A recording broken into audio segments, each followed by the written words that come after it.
Si vous aimez mes vidéos, abonnez-vous et n'hésitez pas à mettre un pouce bleu.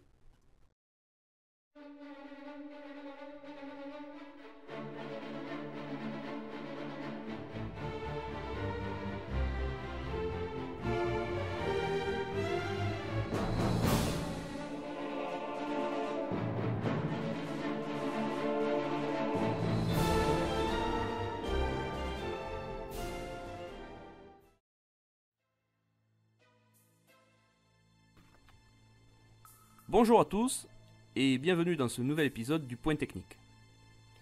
Nous continuons notre étude du manuel de la boxe et de la canne par Émile André et aujourd'hui nous allons traiter du coup de poing direct. Émile André rentre plutôt bien dans les détails, nous expliquant les différentes façons de frapper et les différentes cibles que l'on peut viser avec le coup de poing direct. Et je vous propose donc une lecture de ces articles avec le complément des vidéos. Commençons tout d'abord par les observations générales sur la façon de porter les coups de poing.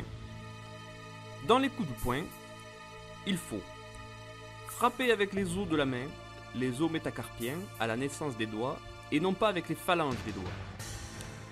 Il faut porter le poids du corps sur le cou en s'inclinant légèrement en avant, sans exagération toutefois, car on ne ferait plus alors qu'une poussée plus dangereuse pour soi-même que pour l'adversaire.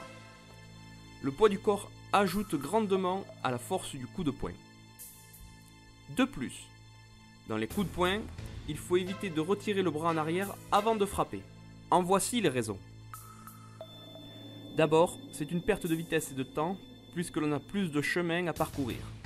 D'autre part, au lieu de donner de la force au coup, cela ne peut souvent qu'en enlever, car alors le poids du corps s'unit rarement à la détente du bras. Enfin, l'adversaire, prévenu par le retirement du bras, voit arriver et part le coup avec plus de facilité.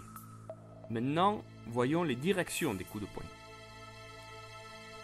Les coups de poing se portent de préférence à la figure, au cou et au corps, dans la région de l'estomac et des basses côtes. C'est là qu'ils sont le plus efficaces. Ils peuvent être donnés soit directement, soit de côté à la figure et au corps, et parfois de bas en haut, sous la mâchoire. Parfois, ils sont portés en croisant par-dessus le bras de l'adversaire. Quant aux occasions de porter les coups de poing, c'est tantôt en attaque, tantôt en riposte, tantôt en coup d'arrêt.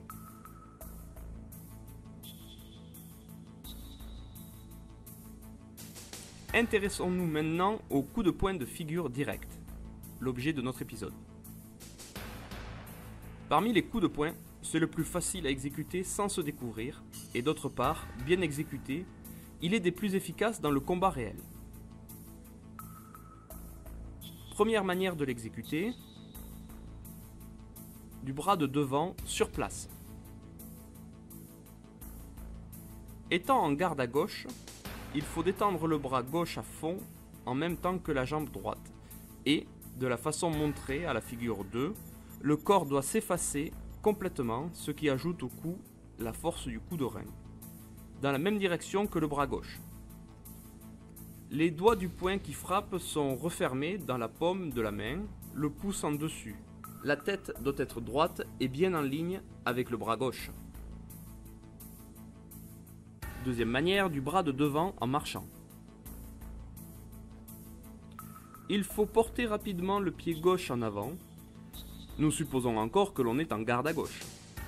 Le talon gauche touchant le premier à terre, rapprocher le pied droit à la distance de la garde et donner le coup de poing. La détente de la jambe, des reins et celle du bras doivent se produire en même temps de façon que le poing arrive au moment où le talon gauche touche terre. Pour revenir à la position première, on reportera le pied droit en arrière, la pointe touchant la première, puis le pied gauche à la distance de la garde. Tout cela avec vitesse, bien entendu. Rapidement fait, le pas en avant en donnant le coup de poing forme plutôt un petit saut. De même, le pas en arrière.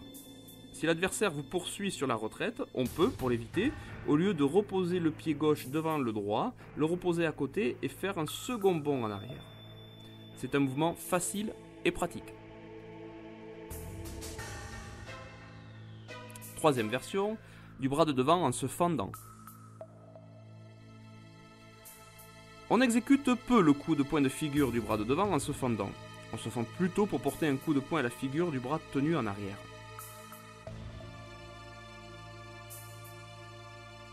Coup de poing de figure direct du bras tenu en arrière. On frappe avec le poing droit, le petit doigt en dessous, le côté droit le plus en avant possible, le corps appuyé sur la jambe gauche, le talon droit levé, le pied ne touchant terre que par la pointe, voire la figure 3.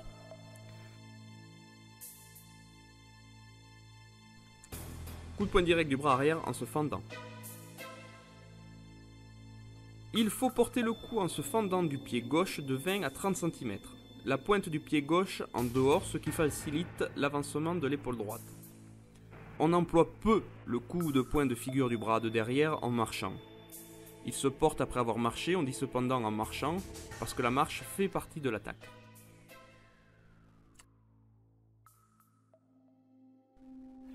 En conclusion, nous pouvons voir certaines différences qui peuvent paraître minimes ou légères entre la méthode du coup de poing direct démontrée par Émile André et ce que l'on peut trouver maintenant, par exemple en boxe anglaise.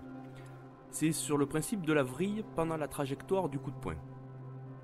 Effectivement, quand vous apprenez la boxe anglaise moderne, ou même la boxe française savate, du moins dans les fédérations actuelles, c'est que lorsque le coup de poing direct arrive à la cible, il est en position horizontale, le pouce droit tourné vers la gauche ou le pouce gauche tourné vers la droite, mais le poing n'est pas vertical. Alors que là, Émile André n'en parle même pas. Il n'évoque même pas le principe de pouvoir faire une vrille pendant la frappe sur ce coup de poing direct. L'intérêt pratique de ne pas faire la vrille, c'est que si votre adversaire fait une garde groupée, il est plus facile de passer à travers, parce que le poing se faufile entre les deux bras. J'aurai l'occasion de vous montrer ça dans d'autres vidéos. Pour l'heure, il est temps pour vous maintenant de vous entraîner, de vous amuser, et à la prochaine.